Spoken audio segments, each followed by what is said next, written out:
Hey there. So I've been thinking a lot about perceptions and how we perceive things. And I just wanted to come on in a kind of unscripted way and touch base with you all about how we're looking at things.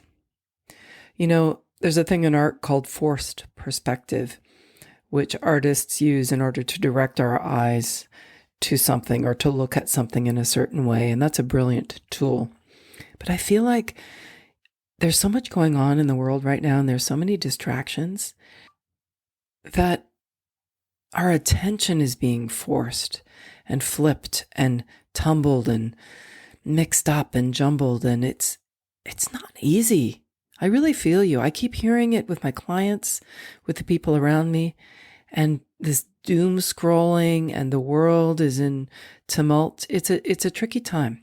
So I just wanted, again, to touch base with you guys and just invite you to take a deep breath with me. And as you release, just relax your shoulders and know that you don't need to force yourself to do anything. But what you can do is mindfully choose to focus your energy. And when you're perceiving something some way, invite yourself with curiosity to look at it in another way. What else might be true? Sometimes what's true to us in the moment via our perceptions becomes this sort of storified, if that's a word, truth. And we start living by these stories in our heads based on a perception of something. But what if we were to break down perceptions and think differently? What would be different in our lives?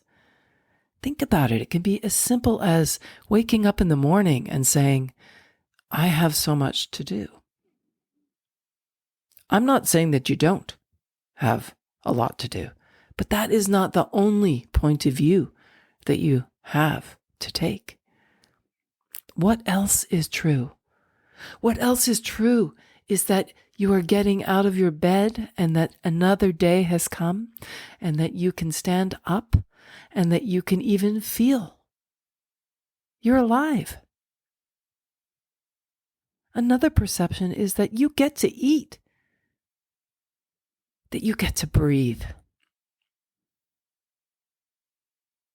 It's important to not be distracted and then led. It's important to not be distracted by scrolling and images and stories of other people's lives. It's important to not be led by those or to perceive those and then reflect back on yourself, to project things on them. It is so important, you guys, just to slow down, take a breath, and ask yourself, what's really true? What are my options? What's a different way of looking at this? I want to leave you today with a little parable that I read from the Buddhist texts. And I just want to leave you with it. See if it resonates. I'm getting this from Being Peace from Thich Nhat Hanh, but it is a parable from Buddha. A young widower who loved his 5-year-old son very much was away on business, and bandits came, burned down his whole village, and took his son away. When the man returned, he saw the ruins and panicked. He took the charred corpse of an infant to be his own child, and he began to pull his hair and beat his chest, crying uncontrollably. He organized a cremation ceremony, collected the ashes, and put them in a very beautiful velvet bag. Working, sleeping, eating, he always carried the bag of ashes with him. One day, his real son escaped from the robbers and found his way home. He arrived at his father's new cottage at midnight and knocked on the door. Well, you can imagine at that time, the young father was still carrying the bag of ashes and crying.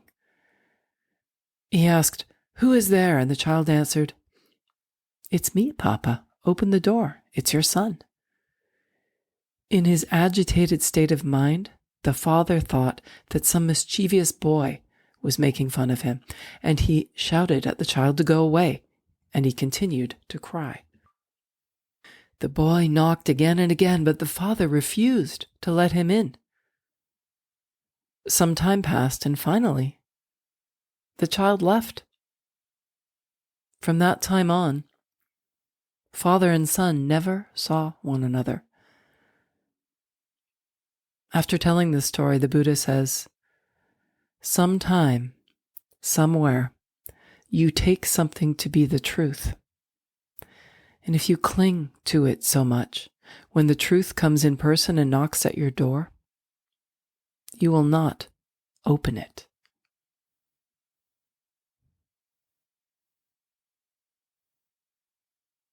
Guys, there's way more than what you think there is. Do not stop. Open your eyes and behold all that is available to you.